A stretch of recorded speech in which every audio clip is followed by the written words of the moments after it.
Peace and blessings to all of God's children on this Thursday afternoon. I pray this finds you and yours well.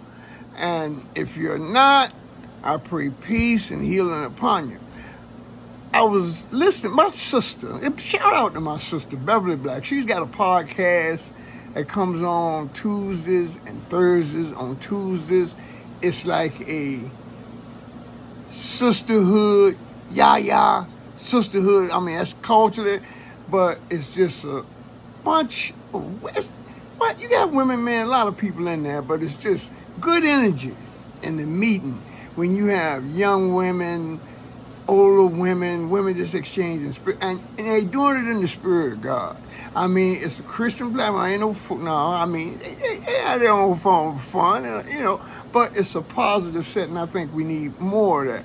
But she dropped a nugget this morning that opened the door to something that I've been brooding on for some time. It went like this. Knowledge is knowing that a tomato is a fruit. Wisdom is not putting that tomato in your fruit salad. That brings me to the topic of this. For some time, I've been looking at, and listen, I don't have a dog in the fight in this one way or another.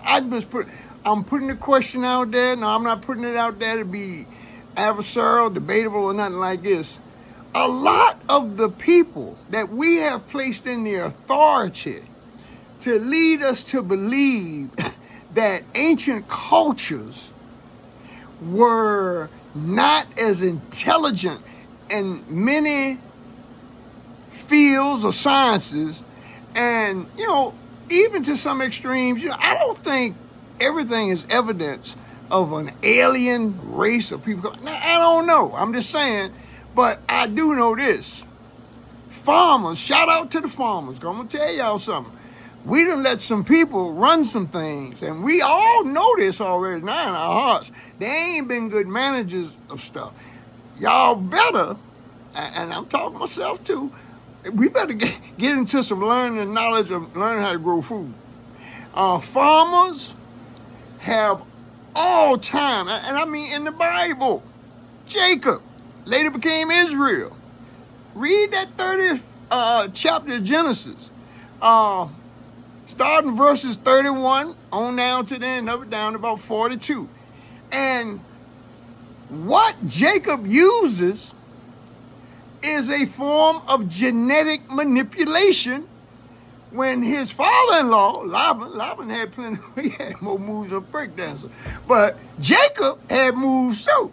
And Jacob knew how to manipulate. Let's read the verses. He manipulated the colors of the cows and everything, but I mean, how deep do you got to go to see that farmers have always, farmers through observation. I made a reel before about Benjamin Banneker, the guy that wrote the almanac and all of that.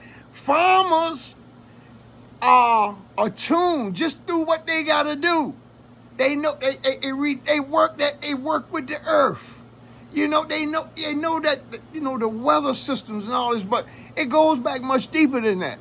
I'm just saying that ancient cultures had the powers of observation. They had a relationship with the heavens, astronomy. No, not astrology, astronomy. And they understood how it affected the land. I mean, no, they didn't express it right.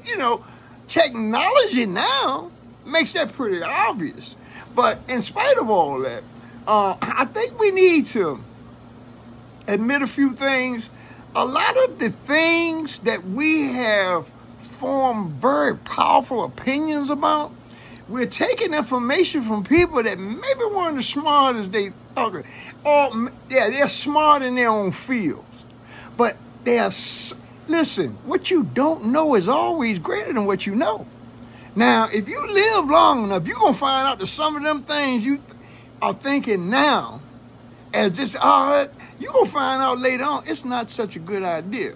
Now, I'm not even going to get into that thing, but that thing with Tupac and all, coming up, with dude, I mean, after all, but It just goes to show you, you can be in roles of leadership. And understand this. It's a difference in a boss and a leader. Now, I'm going to stop right there to make this real decent, but I pray something came out of this to inspire you. Now, I'm just trying to raise sparks in you. I ain't trying to tell nobody. I ain't trying to lead them. If you feel something, if there's something in there that benefits you, give God all praise, honor, and glory. Because if you're following me, you're going to have in the hottest part of hell. But I digress. I want to be used by the Holy Spirit to somehow imbue and elevate our people. Peace and blessings to all of God's people.